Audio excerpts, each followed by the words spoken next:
Ngompol.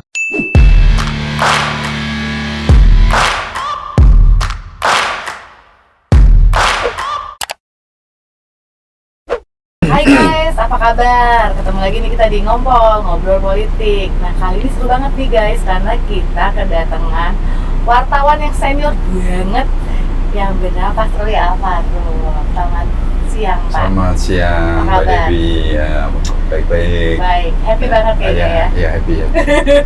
Dan juga seperti biasa ada politisi senior kebanggaan kita Ahmad Rafiq. Halo Mas, Halo. apa kabar? Alhamdulillah. Sehat baik. ya? Harus Kemarin sehat. katanya ada operasi Oh iya, udah. Besok Soal ya. kecil-kecil itu. kecil-kecil ya. Tapi ada soal yang gede nih yang kita bahas hari ini. Oh, iya. Yang rame banget dari kemarin, yaitu soal cawapres nih, Gibran. Oh iya, Banyak lagi banget. fenomenal nih ya. Katanya Isu banyak fenomenal. banget. Kan kalau dulu kan cawapres pertama kita Muhammad Hatta ya. Kira-kira Muhammad Hatta tuh nangis nih dari kubur nggak ya?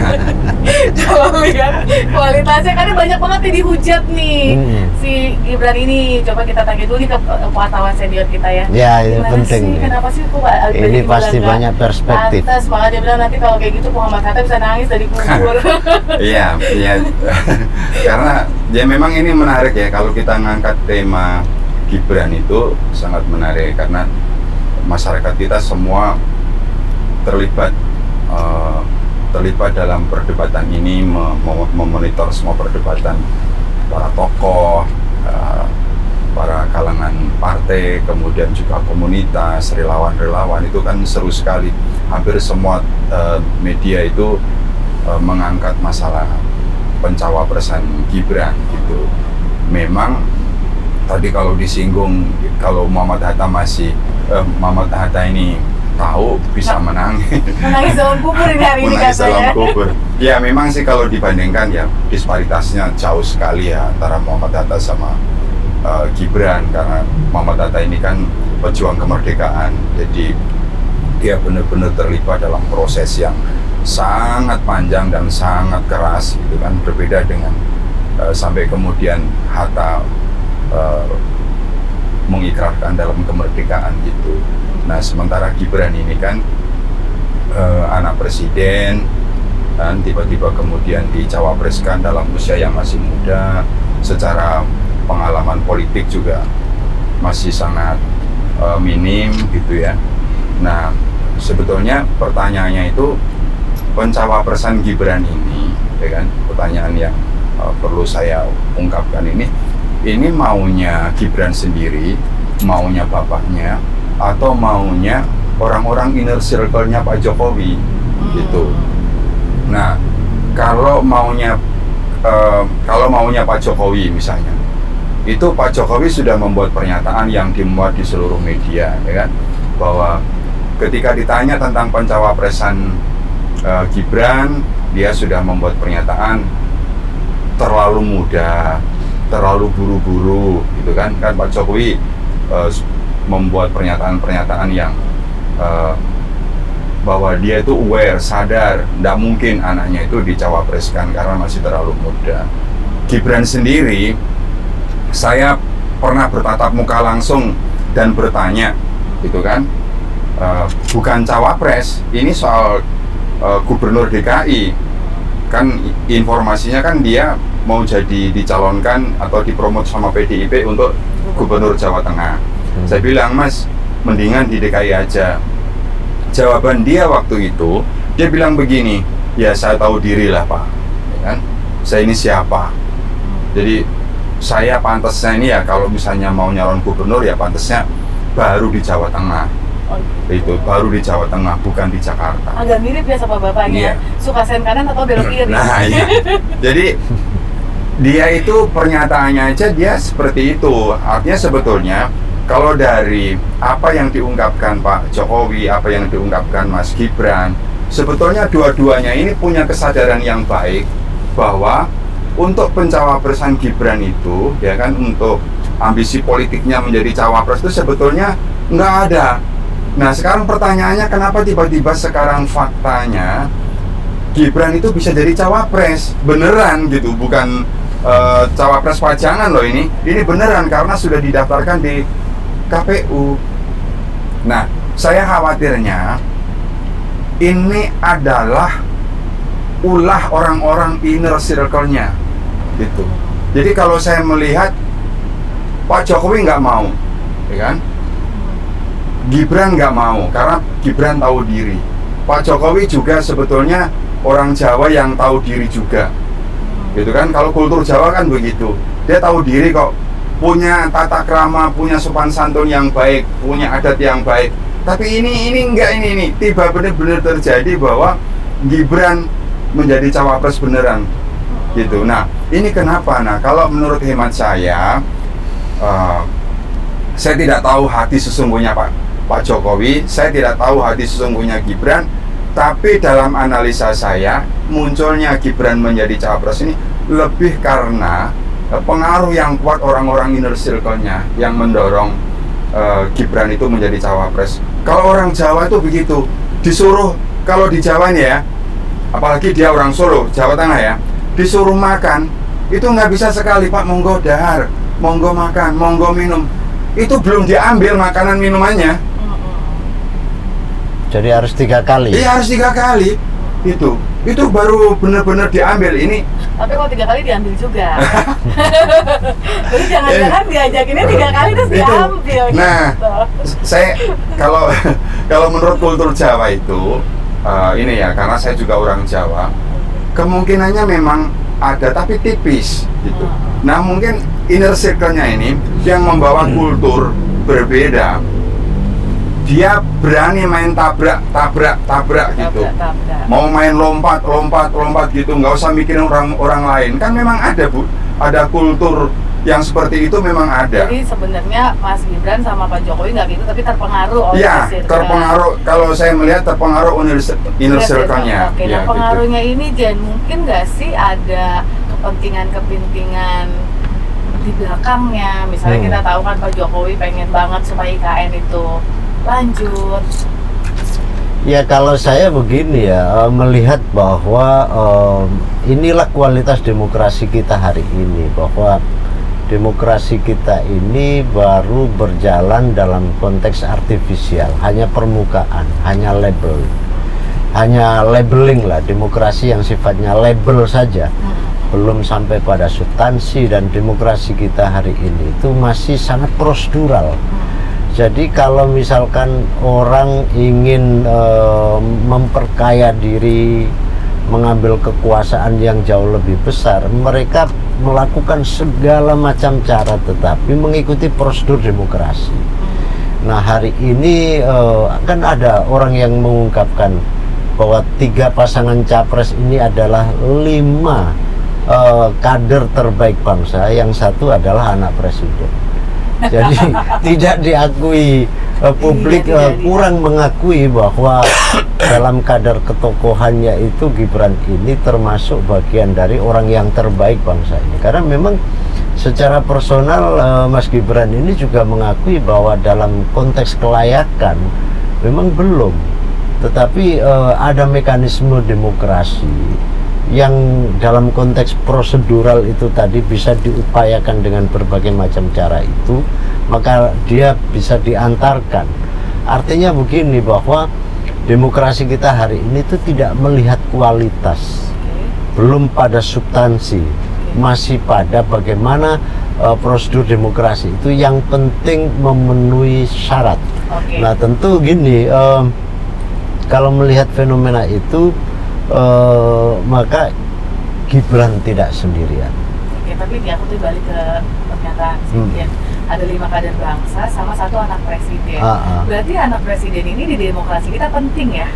Emang presiden bisa apa ya, Jen? Kalau presiden ini kan yang punya segalanya, dia punya perangkat apa saja, karena dia kan memang segala-galanya kan yang tertinggi.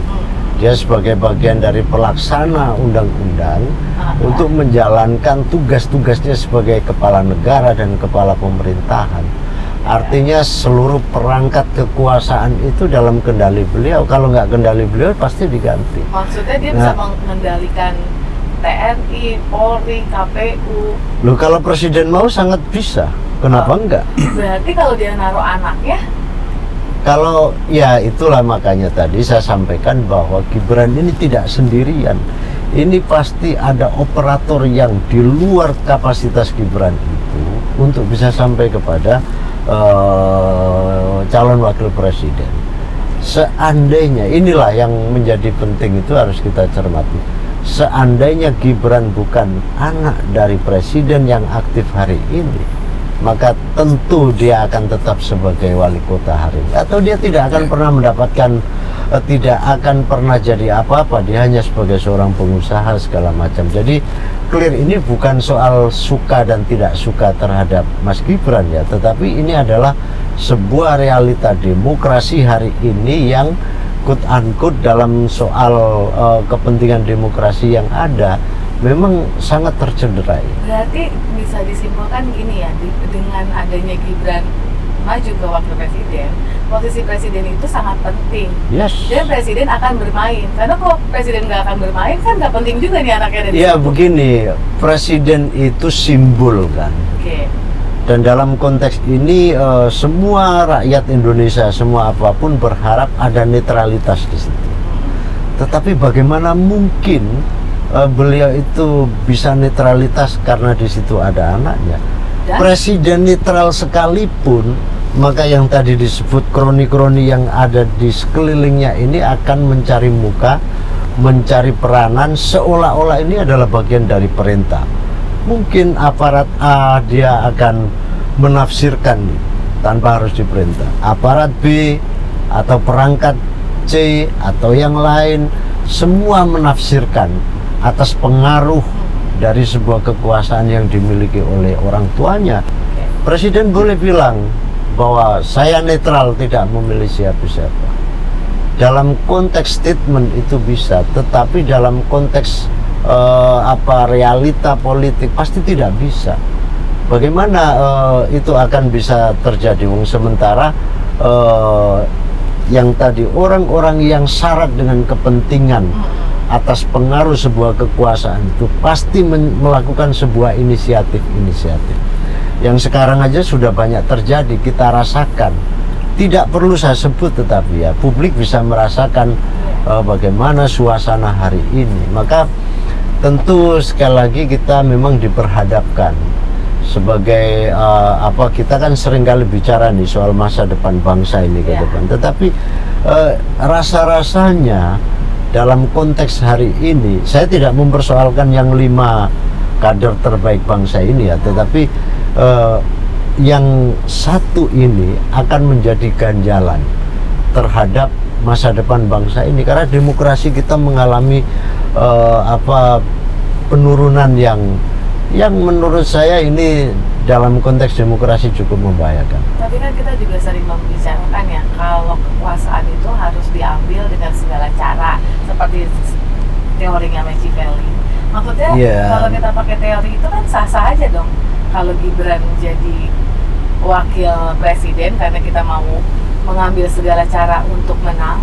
Ya, dalam konteks kekuasaan Machiavellis itu boleh terjadi, tetapi kan dalam konteks yang lain namanya kekuasaan itu kan dimanfaatkan untuk mengatur dan mensejahterakan bangsa. Apalagi dalam cita-cita kemerdekaan kita, dalam preambul dalam pembukaan Undang-Undang Dasar 45 kan memang kita bertujuan khusus untuk membuat rakyat kita ini sejahtera, makmur dan segala macam. Tetapi kalau kepemimpinannya itu jauh dari kapabilitas dan akseptabilitas, bagaimana cara dia akan mensejahterakan rakyat itu? Ini kan akan mencederai dari sebuah proses cita-cita yang para founding fathers itu mencita-citakan itu. Jadi yang ada adalah bagaimana kekuasaan itu akan bersifat koruptif, bukan bersifat bukan lebih pada mengedepankan kepentingan rakyat secara umum atau kesejahteraan umum. Lah inilah yang ditentang oleh cita-cita reformasi kita. Bagaimana kekuasaan itu tidak boleh dicengkram oleh kepentingan-kepentingan khusus. Jadi kita dulu menentang KKN, korupsi, kolusi, dan nepotisme. Itu kan perlawanan rakyat, perlawanan semesta yang berhasil menggulingkan Pak Harto. Nah, dalam konteks itu ya harus kita jaga gitu. Akhirnya korupsi ini berjamaah ya. Korupsi. Ya, itu bagian dari proses. Reformasi memang mengalami ada kegagalan-kegagalan dalam mengawal cita-citanya. Tetapi dalam konteks lain semangat besarnya ini nggak boleh hilang. Yang itu harus dikuatkan. Makanya perlu ada calon presiden, calon wakil presiden yang benar-benar berintegritas gitu. Baik dalam prosedurnya, dalam posisi kualitasnya dan lain-lain. Nah, kalau Pak Farouk nih, ini kayaknya yang gelisah nih kan cuma 10% dari orang-orang yang mungkin bisa dapat pendidikan, dosen, politisi. Tapi kan 60% masyarakat kita kan yang penting anak muda, bawa susu, asam sulfat, bukan ya? Gimana? Nah itu tuh sebetulnya ya ekspresi Mas Gibran yang salah-salah itu memang efek ya kan, efek dari satu proses yang tidak betul, satu proses yang tidak benar. Jadi saya ibaratkan begini, Pak Jokowi ini makan, ya kan? Makan itu ada waktunya, ada limitnya, ya kan? Makan. Pak Jokowi ini 10 tahun loh, ya kan? Kalau kita bicara makan, Pak Jokowi itu makan itu udah hampir 10 tahun kan, karena nanti 24 ya baru selesai ya. Udah 10 tahun itu udah lama. Nah, kalau dia didorong lagi makan nambah lagi, itu gimana sih kalau orang kekenyangan itu? Ya kan? Orang tuh kalau kekenyangan itu ngomongnya tuh udah aneh-aneh. Terus dampak negatifnya juga aneh-aneh. Coba Pak, yang aku pikir ya, dulu kan sebenarnya kalau Soekarno waktu itu mau ngelawan bisa ya sebenarnya. Soeharto juga kalau mau ngelawan tinggal ditembak-tembakin loh mahasiswa. Iya. Gus Dur. Iya. Megawati, even SBY semua pada saat turun ya udah nggak usah sampai anaknya juga dipaksain. Gitu. Iya gitu. Ini sih mungkin. Nah maksud saya makanya ya. Sebetulnya Pak Jokowi ini harus sadar dia tuh punya limitationnya tuh dia punya kadarnya, dia tuh kenyang tuh udah cukup, ya kan? Jadi kalau didorong lagi suruh nambah lagi, mungkin memang ini enak, kekuasaan tuh kalau makan kayak makan Indomie gitu ya, enak gitu. Tapi kalau kebanyakan ya muntah lah. Nah, kalau udah muntah itu efeknya macam-macam. Nah ini efek dari salah satu kemuntahan itu. Nah kalau kita bicara makan, kalau bicara investasi kekuasaan Pak Jokowi 10 tahun ini udah luar biasa. Jadi Mas Gibran itu nggak usah jadi cawapres, nggak usah jadi wapres, dia itu hidup akan enak terus. Karena investasi 10 tahun itu buat ekonomi keluarganya Pak Jokowi dan the gang-nya itu udah luar biasa. Jadi yang ngapain gitu kalau misalnya Mas Gibrannya itu masih didorong jadi cawapres, pasti ada sesuatu yang memang tidak baik. Kalau tadi saya bilang kembali ke awal tuh, memang inner circle-nya ini yang memang mendorong kuat agar Pak Jokowi ini tetap mencawapreskan ini Mas Gibran. Maka mumpung belum telat Mas Gibran ini sebaiknya mengundurkan diri aja jadi cawapres, gitu kan? Menarik. Mengundurkan diri. Sebaiknya, karena gini, saya sayang sama Pak Jokowi ya. Pak Jokowi itu legasinya udah banyak, udah bagus. Dia membangun kekuasaan dari awal sampai menjelang 10 tahun ini sebetulnya udah bagus. Udah banyak legasi yang bisa orang mengakui lah hebat Pak Jokowi. Gitu kan, kelihatannya orang kurus tapi berani, kelihatannya orang kurus tapi sebagai orang kurus merasa ya saya ini kurus juga sama dia orang kurus dikagumi dunia, luar biasa loh dia. Dia legasinya tuh banyak ya, infrastruktur udah bagus. Nah sekarang ini kalau Pak Jokowi mau menjadi orang baik dan dikenang oleh seluruh rakyat Indonesia, sebaiknya memang menyarankan Mas Gibran itu mundur saja. Enggak salah kok, enggak rugi kok. Mumpung ini rakyat Indonesia pasti akan thank you sama Pak Jokowi. Ya ini pembelajaran. Ini pembelajaran demokrasi yang sangat baik. Nggak apa-apa. Namanya orang keliru, mundur, minta maaf. selesai. Gitu. Ya. Ini untuk pembelajaran demokrasi yang baik. Namanya berpolitik keliru tuh bisa saja. Tapi kalau memang masih ini, ada waktu gitu ada ya. waktu. Jadi masih Gitu. Ada waktu. Jadi saya sih untuk nama baik Pak Jokowi, nama baik keluarga Pak Jokowi, nama baik Mas Gibran, ya kan? Emang masih bisa mundur ya? Secara Bisa. Itu kan apa yang nggak bisa? Wong masalah MK aja bisa. Waduh. Ya. Yang rumit begitu. Ini kalau Pak Jokowi ini demi nama baik bangsa dan negara ini. Wow. Gitu. Keras Dan juga ya guys. Gitu. Jadi kalau itu saya sih mestinya Pak Jokowi untuk menyatakan Mas Gibran mundur saja itu tidak sulit. Serius. Gitu. Nggak sulit. Gitu. Tapi gimana dengan suara-suara milenial yang suka sama Mas Gibran? Sebetulnya kalau ngefans sama Mas Gibran itu sebetulnya bukan karena politiknya. Nah, Ya kan? karena presiden. entrepreneurnya itu, ya kan, dia anak presiden tapi mau dagang, itu sebetulnya itu ngefans-nya ke situ, bukan karena dia ditokohkan dalam konteks politik, gitu. Gimana nih Jen? Keras sekali nih Ya, statement dari Pak Faruk. Ya gini, kalau mundur hari ini pasti nggak bisa karena aturan KPU itu sudah sudah ngetok bahwa ini susunan yang sah. Oke. Jadi kalau di dalam aturan itu kalau sudah mundur, sudah dinyatakan sah sebagai capres maupun cawapres, mundur itu malah kena denda. Memang Oke. bisa aja mundur, tapi Dendanya cuma rupiah. ada denda, ada juga kena penjara.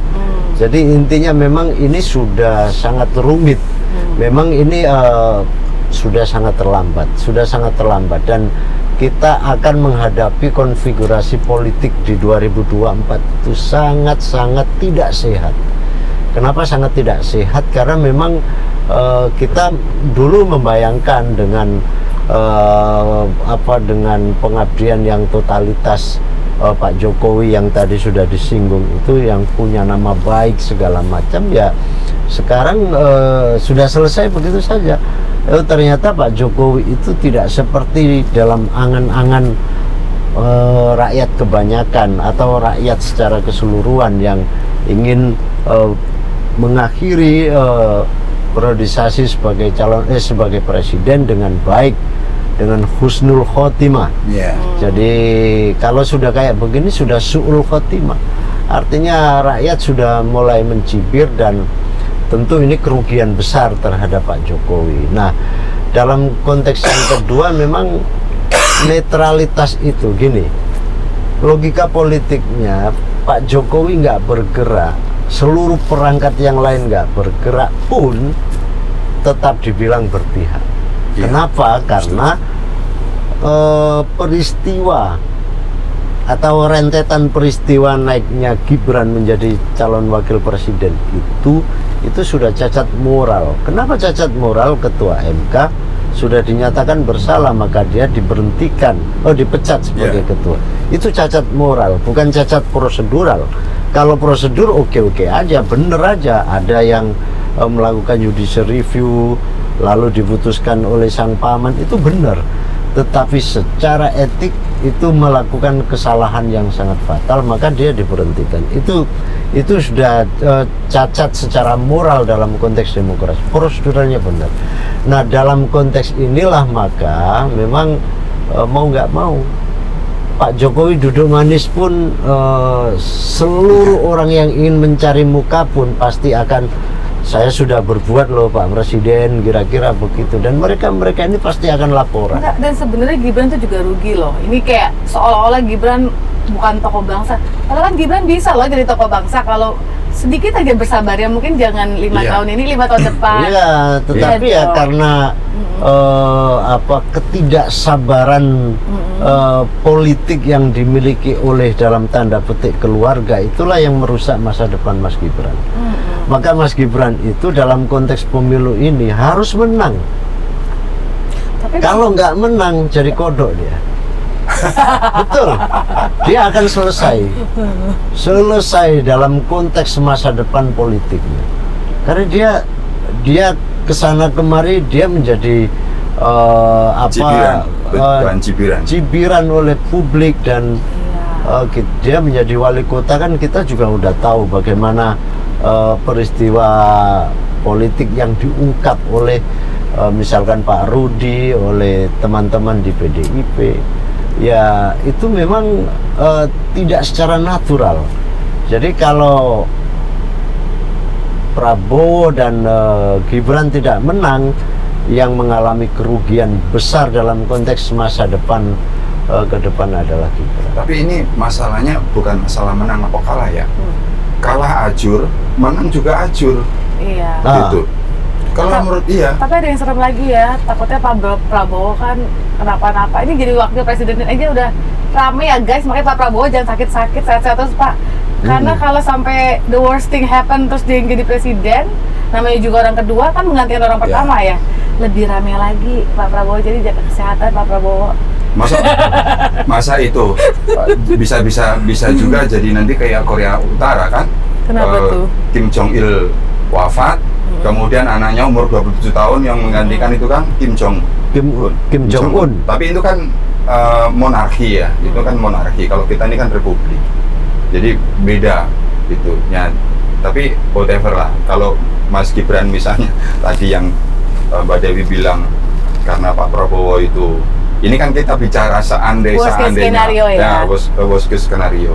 Pak Prabowo karena memang secara usia udah matang. Kalau itu Joe Biden Mahathir masih sehat-sehat. Orang kalau berkuasa itu semakin sehat. Semakin sehat. Jadi itu nggak usah dikhawatirkan ya. Nggak usah khawatir. Dan kita juga harus statement ya, ini bukan karena Mas Gibran masih muda loh. Kita suka loh kan pemimpin muda. Iya, ini soal aja yang saya kritisin hari ini adalah soal demokrasi kita hari ini itu memang belum cukup diandalkan untuk bisa mengantarkan bangsa ini maju ke depan, karena memang semua masih artificial dan masih dalam konteks prosedur. Jadi ngomongnya demokrasi tapi kelakuannya Machiavellis, kira-kira begitu. Ngomongnya demokrasi tetapi dalam prakteknya barbarian. Ngomongnya demokrasi tapi nangkepin orang di mana-mana. Jadi inilah demokrasi prosedural itu. Dan yang dirugikan oleh bangsa ini karena kita 2045 sudah harus ngomongin soal Indonesia emas. Tapi kalau modelnya kayak begini ya, mau dapat emas berapa karat? Bukan 24 karat yang kita dapatkan nanti itu, bisa 10 karat. Bahaya sekali. Jadi gimana nih lah statementnya untuk kayaknya kita udah lama juga ya guys ngomong soal Gibran ini ya. Coba kita pengen denger last statementnya dari wartawan saja. Kalau saya last statement saya pumpung belum terlambat, meskipun tadi kata Mas Rofik ini udah kepalang basah, udah terlanjur. Tapi demi Indonesia yang lebih baik untuk mencapai Indonesia emas itu, ya kan? Dalam konteks politik, dalam konteks ekonomi, itu mestinya memang Pak Jokowi itu lebih baik untuk menjaga nama baiknya yang sudah investasi 10 tahun itu. Dia udah diakui sebagai pimpinan negara oleh seluruh dunia.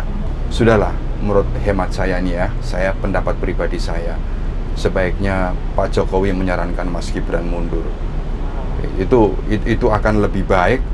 Pak Jokowi akan dapat hormat dari rakyat Indonesia, akan dapat hormat oleh para tokoh politik, ya kan? Dan anak-anak muda juga pasti respect. Ini memberikan pelajaran demokrasi yang baik. Meskipun dari awal salah, tapi karena dia tahu salah, di tengah jalan dia mundur, itu baik. Kalau Mas Ekdian? Ya, bagi saya kekuasaan itu adalah sesuatu yang sangat nikmat karena dia punya segala-galanya yang tidak diatur oleh penguasa itu, yang tidak dikawal, yang tidak dibantu oleh orang-orang di sekeliling kekuasaan itu cuma kencing.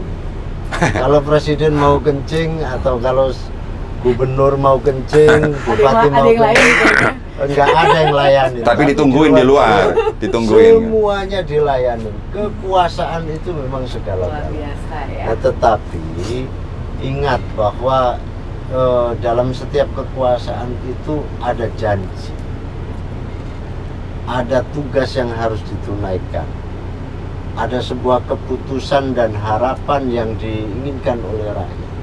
Maka sejujurnya kekuasaan tanpa suara rakyat itu adalah sebuah kebohongan. Ya, Itu sesuatu setuju. yang sangat tidak mungkin. Maka menurut saya harus dalam konteks ini saya berharap Pak Jokowi netralitasnya benar-benar netral. Jadi berusaha mengunci seluruh lini, baik itu pada penyelenggara, baik itu pada aparat, baik itu pada yang lain-lain, tangan-tangan halus yang selama ini memang sangat dahsyat untuk menggerakkan apa saja, itu harus dijaga betul, karena dalam konteks detik ini Gibran sudah nggak bisa lagi mundur dari pencalonan ini, tetapi memang harus diposisikan benar-benar sebagai orang lain walaupun dalam satu keluarga. Saya yakin publik tetap akan menggunjing atas sebuah netralitas ini, tetapi ini harus diikhtiarkan demi masa depan bangsa ini.